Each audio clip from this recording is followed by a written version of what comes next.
bismillaah maxkamadda darajada koowaad ee ciidamada qalabka sida waxay ku dhawaaqaysaa xukunka dacwad ciqaabeedkii loo haystay eedaysane deble booliis 25226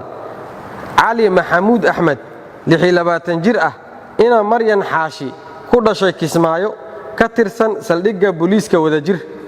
kaas oo xafiiska xeer ilaalinta ciidamada qalabka sida ku soo eedeeyay dembiga ah dil bareer ah iyo dhaawac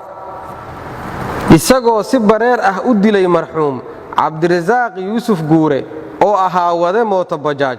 isla markaana dhaawac u geystay dhibane Cali Xaashi Mataan dembigaas oo ka dhacay degmada Hodan taariikhdu markay ahayd 8 bishii sanaad 2019 dood dheer kadib maxkamaddu markay aragtay qiraalka eedaysane deble booliis Cali Maxamuud Axmed uu ka hor cadeeyay garsoorka hortiisa in marxuumka oo mooto bajaaj wado uu ka soo gudbay kontaroolka baarista sidaasna uu ku istaajiyay kadibna uu ku amray in uu dhiibo furaha mootada uu wadaha ka ahaa marxuumka markii uu diidayna uu isagoo ku cabsiinayay qoriga uu hal xabad madaxa kaga dhuftay isla xabadiina ay dhaawac u geysatay qof kale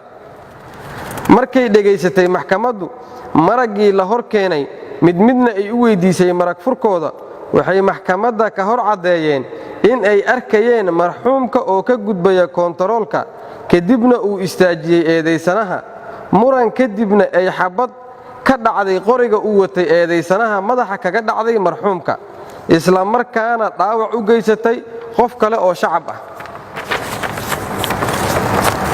markay dhageysatay maxkamaddu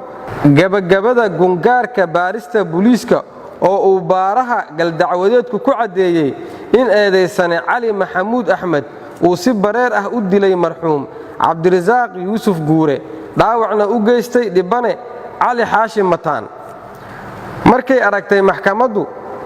cadeymaha dambi muujinta oo ay ka mid ahaayeen cadeymaha laga qoray maraga iyo dhibanaha dhaawaca ah qiraalka laga qoray eedaysanaha warqadda cadeynta dhimashada iyo sawirrada marxuumka mootadii uu wadaha ka ahaa marxuumka qoragii uu dilka ku geystay eedaysanaha oo noociisu ahaa AK 103 number eber 8 eber 96 markay dhageysatay doodii u dhaxaysay dhinacyada kala ah xafiiska xeer ilaalinta ciidamada qalabka sida iyo qareenka difaacaya eedaysanaha sidaa darteed maxkamadda waxaa u cadaatay